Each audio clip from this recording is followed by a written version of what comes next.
Hi friends, అందరికీ నమస్కారం. ఈరోజు మనం మాట్లాడుకోబోతున్న సబ్జెక్ట్ ఏంటి అంటే హస్తప్రయోగానికి అలవాటు పడ్డ అమ్మాయిలు ఆ వ్యసనం నుండి ఎలా బయటపడాలి అనే విషయం ఈరోజు మాట్లాడుకుందాం.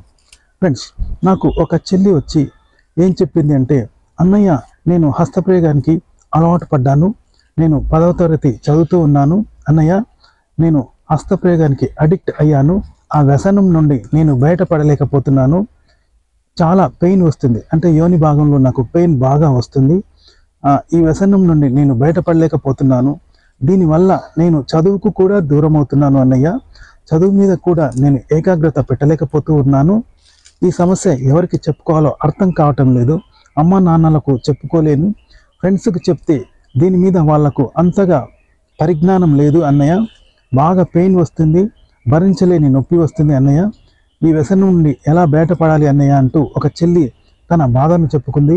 ఆ చెల్లి ఇప్పుడు 10వ తరగతి చదువుతుందంట. అయితే ఆ చెల్లి ఏమేం చేస్తుంది అనేది ఇప్పుడు తెలుసుకుందాం.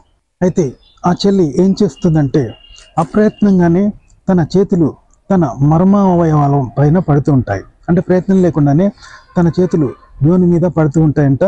తన యోని భాగంలో రాపిడి చేసుకోవడం, ఉరిపిడి చేసుకోవడం, ఆ తర్వాత తన వేళ్లను యోనిలోకి చొప్పించుకోవడం, లేదా ఏవైనా మెత్తని పదార్థాలు, మెత్తని వస్తువులు ఉంటే వాటిని యోనిలోకి దూర్చుకుంటూ ఉంటుందంట.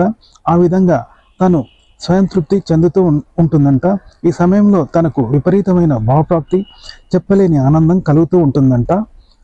అయితే ఆ చెల్లి ఇలా తన యోని మీద రాపిడి కలిగించుకొని, తన యోనిలో వేలు దూర్చుకొని, యోనిలో మెత్తని వస్తువులు దూర్చుకొని కనీసం రోజుకు 2, 3, 4 సార్లు కూడా ఇలా హస్తప్రయోగం చేసుకుంటూ ఉంటుందంట.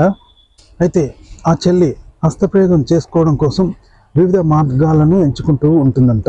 అందులో ముఖ్యంగా యోనిని రాపిడి కలిగించుకోవడం, ఆ తర్వాత యోనిలో చేతులు దూర్చుకోవడం అనేది ముఖ్యమైనది అని చెప్పింది. అయితే తన చేతి వేళ్లతో యోని యొక్క క్లిటోరిస్ను రాపిడి కలిగించుకొని తను భావప్రాప్తి పొందుతూ ఉంటుందంట. అలాగే తన వేళ్లను తన యోని లోపల దూర్చుకొని జీ స్పాట్ను ప్రేరేపించుకొని ఆ విధంగా కూడా తను ఒక మధురమైన భావప్రాప్తికి లోనవుతూ ఉంటుందంట. ఇది ఒక వ్యసనంగా మారిందంట ఆ చెల్లికి. అంతేకాదు కొన్ని రకాల వైబ్రేటర్లు కూడా ఆన్లైన్లో తెప్పించుకుంటూ ఉంటుందంట. తెప్పించుకొని ఆ విధంగా కూడా వైబ్రేటర్ల ద్వారా, అలాగే కొన్ని రకాల వస్తువుల ద్వారా తను యోని మీద రాపిడి కలిగించుకొని భావప్రాప్తి పొందుతూ ఉంటుందంట.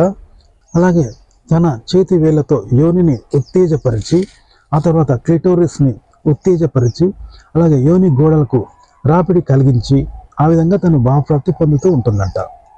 అంతేకాదు తన స్థానాలను, చనుమనాలను కూడా పిండుకుంటూ తను హస్తప్రయోగం చేసుకుని భావప్రాప్తి పొందుతూ ఉంటుందంట. అలాగే ఆ చెల్లి ఫింగరింగ్ కూడా చేసుకుంటూ ఉంటుందంట. ఫింగరింగ్ అంటే తన చేతి వేళ్లను యోనిలో దూర్చుకొని జీ స్పాట్ను, క్లిటోరిస్ను ప్రేరేపించుకొని యోని మీద రాపిడి కలిగించుకొని ఆ విధంగా భావప్రాప్తి పొందుతూ ఉంటుందంట. అంతేకాకుండా ఆ చెల్లి కొన్నిసార్లు హెయిర్ బ్రష్లు, టూత్ బ్రష్ల ద్వారా కూడా తను యోనిలో దూర్చుకొని భావప్రాప్తి పొందుతూ ఉంటుందంట. అలాగే దిండును హగ్ చేసుకుంటుంది, అంటే ఇంట్లో ఎవరూ లేనప్పుడు తన గదిలోకి వెళ్ళి దిండును హగ్ చేసుకుంటుంది, అంటే తన దిండును కౌగిలించుకుంటుంది. ఆ తర్వాత తన దిండు మొనను యోని దగ్గర తగిలేలాగా రాపిడి కలిగించుకొని ఆ విధంగా కూడా తను భావప్రాప్తి పొందుతూ ఉంటుందంట. ఇంట్లో ఎవరూ లేనప్పుడు నగ్నంగా మారి ఏం చేస్తుందంటే, తన దిండును 2 కాళ్ళ మధ్య దూర్చుకొని యోనికి తగిలేలా, దిండు మొన యోనికి తగిలేలా రాపిడి కలిగించుకుంటూ ఆ విధంగా తను భావప్రాప్తికి లోనవుతూ ఉంటుందంట. అంతేకాకుండా ఆ చెల్లి చేసే మరో పని ఏంటంటే, కూరగాయలు, అంటే కొన్ని పొడవాటి కూరగాయలు ఉంటాయి కదా, వంకాయ, క్యారెట్, కీరదోస లాంటి పొడవాటి కూరగాయలు ఉంటే వాటిని తీసుకుని తన యోనిలో దూచుకుని ఆ విధంగా కూడా తను హస్తప్రయోగం చేసుకుంటూ ఉంటుందంట. ఆ విధంగా భావప్రాప్తి చెందుతూ ఉంటుందంట. అలాగే ఇంట్లో ఎవరూ లేనప్పుడు కొన్ని పోర్న్ మూవీస్ అనేవి చూస్తూ ఉంటుందంట మొబైల్లో. ఆ తర్వాత హస్తప్రయోగం చేసుకుంటూ ఉంటుంది. అలాగే తనకు ఇష్టమైన అబ్బాయిలను నగ్నంగా ఊహించుకుంటూ వాళ్ళను తలుచుకుని వాళ్ళతో శృంగారంలో పాల్గొన్నట్టు ఊహించుకొని ఆ విధంగా కూడా హస్తప్రయోగం చేసుకుంటూ ఉంటుందంట. అలాగే ఇంట్లో ఎవరూ లేనప్పుడు నగ్నంగా మారుతుందంట. మారి తన అందాలను తనే అద్దంలో చూసుకొని మురిసిపోతూ ఉంటుందంట. అలాగే తన ఫ్రెండ్స్లో ఎవరైనా ఇలాంటి విషయాలు మాట్లాడడం అనేది ఇష్టంగా ఉంటే వాళ్ళతో ఇలాంటి సెక్స్కు సంబంధించిన అనేక విషయాలు చర్చిస్తూ ఉంటుందంట.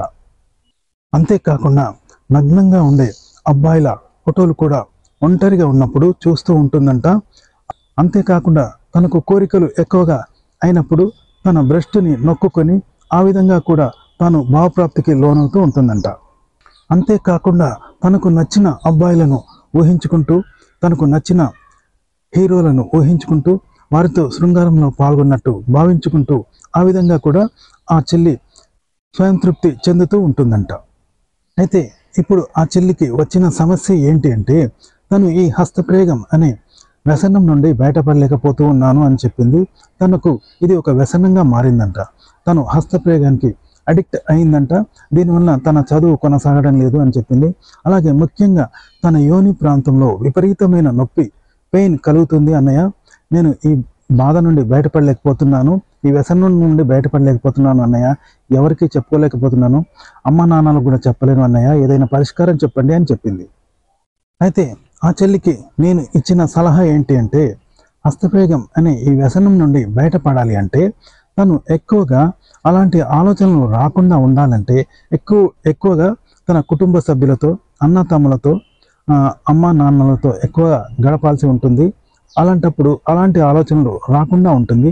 అలాగే జీవితంలో ఎక్కువగా ఏదైనా పని మీద ధ్యాస పెట్టాలి. ఎందుకంటే ఇలాంటి శృంగార ఆలోచనలు టీనేజ్లో సహజం కనుక ఇలాంటి వారు చదువు మీద దృష్టి పెట్టాల్సి ఉంటుంది. అలాగే ఏదైనా పని చేసుకోవాలి. ఊరికే ఖాళీగా ఉంటే ఇలాంటి ఆలోచనలు వచ్చే అవకాశం ఉంటుంది. అలాగే సాధ్యమైనంత వరకు మొబైల్కు దూరంగా ఉండాలి. ఎందుకంటే మొబైల్లో ఉన్న అశ్లీల వీడియోలు, అశ్లీల సినిమాలు కూడా ఇలాంటి హస్తప్రయోగాన్ని ప్రేరేపించేలా చేస్తాయి. ఇది ఒక వ్యసనంగా మారేలా చేస్తాయి. కాబట్టి మొబైల్కు దూరంగా ఉండాల్సి ఉంటుంది. అలాగే శృంగారపరమైన ఆలోచనలకు దూరంగా ఉండాలి. అలాగే శృంగార సంబంధాలు, వివాహేతర సంబంధాలు లాంటి ఆలోచనలు అనేవి మనసులోనికి రానియకూడదు. అలాగే తన మనసును అదుపులో ఉంచుకోవాలి. అంటే మీకు ఆ ఫీలింగ్స్ వచ్చినప్పుడు నేను స్వయంతృప్తికి లోను కాకూడదు అనే ఒక బలమైన ఆలోచన అనేది మీరు పెట్టుకోగలిగితే మీరు ఆ సమస్య నుండి బయటపడగలుగుతారు అని ఆ చెల్లికి తెలియచేశాను. అయితే హస్తప్రయోగం తప్పు కాదు. టీనేజ్లో ఎవరైనా హస్తప్రయోగానికి లోనవుతూ ఉంటారు. ఇది శరీర ధర్మం. యుక్త వయసులో ఈ అలవాటు అనేది 100% అందరికీ ఇలాంటి అలవాటు వస్తుంది. కాబట్టి ఇది తప్పు కాదు. దీనివల్ల పెళ్ళైన తర్వాత కూడా ఎలాంటి సమస్య రాదు. అలాగే హస్తప్రయోగానికి లోనైన వారు పెళ్ళైన తర్వాత శృంగార జీవితం అనేది మెరుగ్గా ఉంటుంది. మెరుగైన శృంగార జీవితాన్ని గడపగలుగుతారు. అలాగే హస్తప్రయోగం వల్ల ఎలాంటి అనారోగ్య సమస్యలు రావు. హస్తప్రయోగం వల్ల టెన్షన్స్, ఒత్తిడి అనేవి కూడా దూరం అవుతాయి. కాకపోతే ఇది వ్యసనంగా మారకూడదు. ఇది ఒక పిచ్చిగా దీనికి అడిక్ట్ అవ్వకూడదు. దీనివల్ల వెజైనా ప్రాంతంలో విపరీతంగా నొప్పి కలిగే అవకాశం ఉంటుంది. ఒక భరించలేని పెయిన్ అనేది అనుభవించాల్సి ఉంటుంది. అలాగే టీనేజ్ పిల్లలు, చదువుకునే పిల్లలు వాళ్ళ చదువుకు దూరం అవుతారు. ఇదే ధ్యాసలో ఉంటే మాత్రం మీ చదువులు దూరం అయ్యే అవకాశం ఉంటుంది. కాబట్టి సాధ్యమైనంత వరకు మీరు స్వయంతృప్తికి లోనవుతూ ఉన్నవారు ఏం చేయాలి అంటే, ఎక్కువగా ఇంట్లో కుటుంబ సభ్యులతో గడపాలి. ఏకాంతంగా ఉండకూడదు. సెక్స్ పరమైన ఆలోచనలకు దూరంగా ఉండాలి. ఫ్రెండ్స్తో, స్నేహితులతో ఎక్కువగా చదువు గురించి మాట్లాడుతూ ఉండాలి. లేదా ఖాళీగా ఉన్న సమయంలో సెక్స్ ఆలోచనలు రాకుండా ఏదైనా పనిలో నిమగ్నం కావాలి. లేదా చదువు మీద ధ్యాస పెట్టాలి. అలాగే నేను హస్తప్రయోగం చేసుకోను అనే ఒక బలమైన నమ్మకాన్ని మీరు మనసులో ఏర్పరచుకుంటే ఇలాంటి హస్తప్రయోగానికి దూరంగా ఉండగలుగుతారు అన్నమాట. ఈ విషయమే ఆ చెల్లికి చెప్పాను. ఆ తర్వాత నేను చెప్పినట్లు ఆచరణలో పెట్టింది. ఈ విషయాలన్నీ తాను ఆచరించడం వల్ల తను ఇప్పుడు క్రమంగా స్వయంతృప్తి అనే ఈ వ్యసనానికి దూరమైంది. ఇప్పుడు చదువు మీద శ్రద్ధ పెట్టింది. చక్కగా చదువుకుంటూ ఉంది. ఇప్పుడు తనకు వెజైనా ప్రాంతంలో ఎలాంటి పెయిన్ కూడా రావడం లేదు అన్నయ్య అని చెప్పింది. నాకైతే చాలా సంతోషం అనిపించింది. తను హస్తప్రయోగం అనే వ్యసనానికి దూరమైంది. వెజైనా ప్రాంతంలో పెయిన్ కూడా ఇప్పుడు రావడం లేదు అన్నయ్య అని చాలా సంతోషాన్ని వ్యక్తం చేసింది. ఇప్పుడు చదువు మీద కూడా చాలా చక్కగా దృష్టి పెడుతూ ఉందంట. నాకైతే చాలా సంతోషంగా అనిపించింది. ఎందుకంటే నాకు 1 కోటి రూపాయలు ఇచ్చిన రాని సంతోషం ఆ చెల్లి ఇలా చెప్పినప్పుడు నాకు కలిగింది. ఫ్రెండ్స్, ఆ చెల్లియే కాదు, మీరు కూడా ఎవరైనా ఇలాంటి హస్తప్రయోగం అనే వ్యసనం బారిన పడ్డట్టయితే, మీరు కూడా హస్తప్రయోగానికి అడిక్ట్ అయినట్లయితే, ఆ వ్యసనం నుండి బయటపడనట్లయితే నేను చెప్పినట్టు చేయండి. ఇది అమ్మాయిలైనా అబ్బాయిలైనా మీరు సాధ్యమైనంత వరకు మొబైల్కు దూరంగా ఉండండి. శృంగార వీడియోలు చూడకండి. అశ్లీల సైట్స్ లాంటివి చూడకండి. అలాగే శృంగారపరమైన ఆలోచనలు చేయకుండా ఉండండి.